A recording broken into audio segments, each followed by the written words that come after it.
கதையோட ஸ்டார்டிங்ல ஒரிகாமி பார்ட்டிய சேர்ந்த எல்லாரும் சேஃபா கிரவுண்ட்ல லேண்ட் ஆயிருப்பாங்க. மேல பாக்கும்போது தான் தெரியுது இது ஒன்னும் ட்ராப் கிடையாது, இது ஒரு சீக்ரெட் ஹைட் அவுட்னு. அதுல இருக்க மேஜ் பொண்ணும் கைட் ஆஃப் லைட்ன்ற ஸ்பெல்ல யூஸ் பண்ணி பாக்கும்போது அங்க எக்கச்சக்கமான ட்ரெஷர்ஸ் இருக்கிறத பார்த்து எல்லாரும் ஷாக் ஆயிருப்பாங்க. அதுல இருக்க ஒருத்தனுக்கும் ஒரு சூப்பரான லாங் ஸ்வாட் கிடைச்சிருக்கும், இன்னொருத்தன் ஒரு ஆர்மரே எடுத்திருப்பான். அடுத்ததான் நம்ம ஒரிகாமியும் அவளுக்கு ஏத்த மாதிரியே பிளாக் லைன் ட்ரூப்போட லாக் புக் கிடைச்சிருக்கும். அவ அதை பார்த்துட்டு என்னோட விஷன் நிறைவேறிடுச்சுன்னு சந்தோஷத்துல கத்துறா. அப்ப பிரவுன் மண்டையும் இதை பார்த்திருப்பான். சரி, உங்களுக்கு தேவையான பொருட்கள் எல்லாத்தையும் எடுத்துக்கோங்க, அடுத்த எர்த்குவேக் வந்துச்சுன்னா நம்ம இப்ப இருக்கிற பிளேஸ் மொத்தமா கொலாப்ஸ் ஆயிடும்னு. அவங்களும் ஒரு வழியா மேல போயிருப்பாங்க. ஆனா அடுத்த செகண்டே ஒரு பயங்கரமான எர்த்குவேக் வந்திருக்கும். அப்போ எல்லாரும் பயந்து போய் வெளியே ஓட பாத்திருப்பாங்க. அப்ப அந்த மேஜ் பொண்ணு பயத்தோட அங்க பாருங்கன்னு கை காமிக்கும் போது அங்க பார்த்தா ஆயிரக்கணக்கான எர்த்வார்ம் மான்ஸ்டர் வந்திருக்கும். இத பார்த்த எல்லாரும் தலை தெறிக்க ஓடி இருப்பாங்க. அப்ப அந்த ஒரிகாமியும் ஓடும்போது பின்னாடி திரும்பி பார்த்து ஷாக் ஆயிருப்பா. என்னன்னு பார்த்தா அந்த ஆயிரக்கணக்கான எர்த்வார்ம் மான்ஸ்டர் எல்லாத்தையும் ஒரு பெரிய மான்ஸ்டர் வந்து மொத்தமா முழுங்கி இருக்கும். மறுபடியும் எர்த்குவேக் வந்து அங்க இருக்க டஞ்சனோட டாப் இடிஞ்சு விழ ஆரம்பிக்குது. அப்ப ஒரிகாமியும் தயவு செஞ்சு என்ன காப்பாத்துங்கன்னு கண்ண மூடியிருப்பா. அப்புறம் பொறுமையா கண்ணை திறந்து பாக்கும்போது அவங்களோட பார்ட்டி மெம்பர்ஸ் இருந்திருப்பாங்க. நல்ல வேளை யாருக்கும் எதுவும் ஆகாம ஜஸ்ட் மிஸ்ல உயிர் பழைச்சிருப்பாங்க.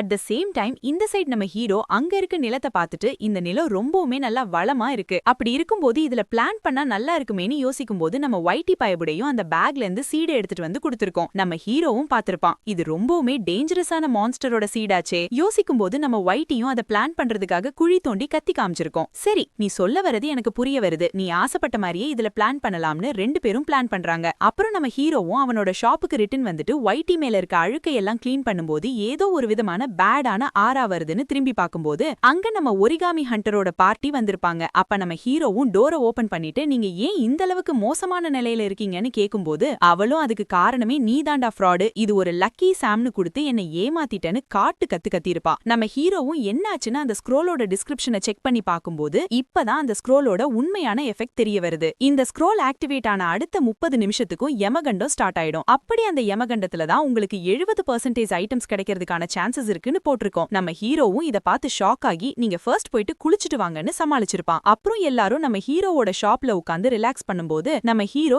என்னதான் நடந்துச்சுன்னு கேக்குறான். அந்த பிரவுன் மண்டையும் நாங்க வைப்பர் டஞ்சன்குள்ள போனோம், ஆனா இப்ப அந்த டஞ்சன் மொத்தமாவே டெஸ்ட்ராய் ஆயிடுச்சு, ஆனா அதுக்கெல்லாம் காரணம் அந்த ஸ்க்ரோல் தானா? சரி, அப்படி இருந்தாலும் பரவாயில்ல, நாங்க ஒரு சீக்ரெட் ஹைட் அவுட்ட கண்டுபிடிச்சோம். நம்ம ஹீரோவும் என்னது ஹைட் அவுட்டான்னு ஷாக் ஆயிருப்பான். ஆமா, அது வந்து ஜென்மார்க் எம்பையரோட பிளாக் லயன் நைட் ட்ரூப்போட ஹைட் அவுட் தான். அது மட்டும் இல்லாம நான் உன்னைய மிரள வைக்கிற ஒரு விஷயத்த கொண்டு வந்திருக்கேன்னு அவ அந்த டஞ்சன்ல இருந்து எடுத்த புக்க காமிக்கிறா. இது ஒரு ஏன்ஷியன்ட் லாங்குவேஜ்ல இருந்ததுனால என்னால ஃபுல்லா படிக்க முடியல, உன்னால இதை படிக்க முடியுமான்னு கேட்டிருப்பா. நம்ம ஹீரோவும் கண்டிப்பான்னு சொல்லும்போது அப்படின்னா நீங்க இத பத்தியும் தெரிஞ்சுக்கணும்னு ஒரு மேப்பை காமிக்கிறா. நம்ம ஹீரோவும் அதை செக் பண்ணி பார்த்து ஷாக் ஆயிருப்பான். அது கஹன்னா கான்டினென்ட்டோட மேப்பா இருந்திருக்கும். உடனே நம்ம ஹீரோ ஒரிகாமியோட கைய பிடிச்சு நீ இந்த மேப்பை எனக்கு கடனா கொடுத்தீனா நான் இதுல இருக்க போர்ஷன் எல்லாத்தையும் உனக்கு தருவேன்னு எடுத்து முன்னாடி வச்சிருப்பான். அவங்களும் பாத்திருப்பாங்க, இது உண்மையிலே எங்களுக்கான டீலுக்கு ஓகே சொல்லியிருப்பாங்க.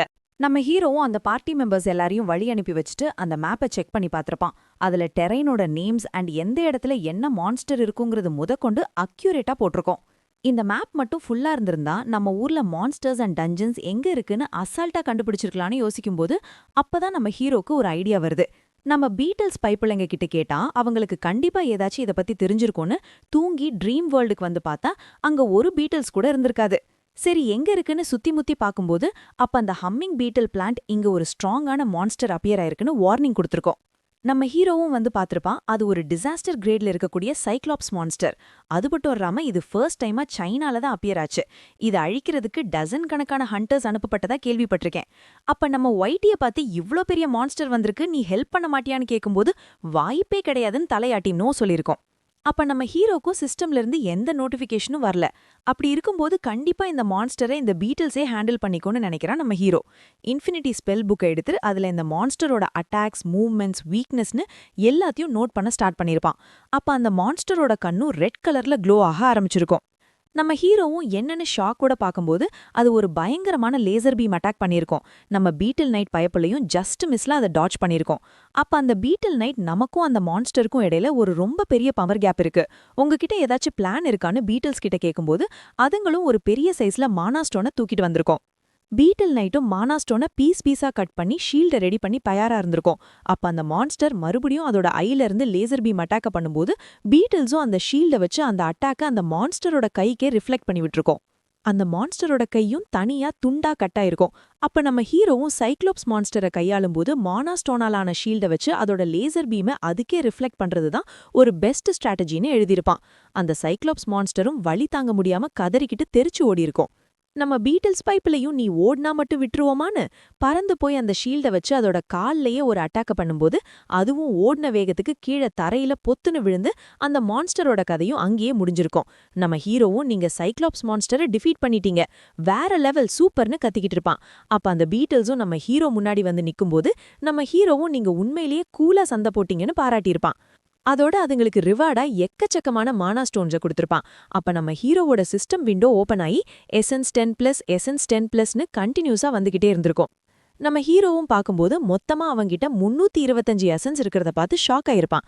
நம்ம ஹீரோவும் இது எப்படி வந்துச்சுன்னு ஒண்ணுமே தெரியாம யோசிச்சும்போது அப்படியே இந்த பக்கம் சிவப்பு மண்டியை காமிக்கிறாங்க. அவளும் கம்ப்யூட்டர் முன்னாடி உட்காந்து மிர்வி கீழ சைக்ளோப் ஸ்ட்ராட்டஜின்னு ஒரு புது போஸ்ட் வந்திருக்கிறத பார்த்திருப்பா. அதை கிளிக் பண்ணும்போது இதை நீங்க பார்க்கணும்னா நீங்க 10 எசன்ஸ் பே பண்ணணும்னு வந்திருக்கும். அவளும் சரி 10 எசன்ஸ் தானே, 10 டஞ்சனுக்கு போனா கேதர் பண்ணிடலான்னு பே பண்ணி ஓபன் பண்ணி பார்த்தா அந்த மான்ஸ்டர் ஒரு மரத்தடியை யூஸ் பண்ணும், அப்புறம் அதோட ஒத்த கண்ணுல இருந்து லேசர் பீம் அட்டாக் பண்ணணும்னு டீட்டெயில்ஸா போட்டிருக்கு. ஆனா ஃபைனல் ஸ்ட்ராட்டஜி அதை எப்படி கொல்லணும்னு கிளிக் பண்ணும்போது மறுபடியும் 10 எசன்ஸ் பே பண்ணணும்னு கேக்குது. ஆனா சிவப்பு மண்டைக்கிட்ட எசன்ஸ் இல்ல, காலி ஆயிடுச்சு.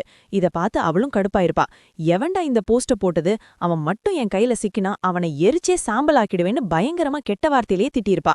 இந்த பக்கம் நம்ம ஹீரோவும் என்னது என்னை யாரோ திட்டுற மாதிரியே இருக்கேன்னு பார்த்திருப்பான்.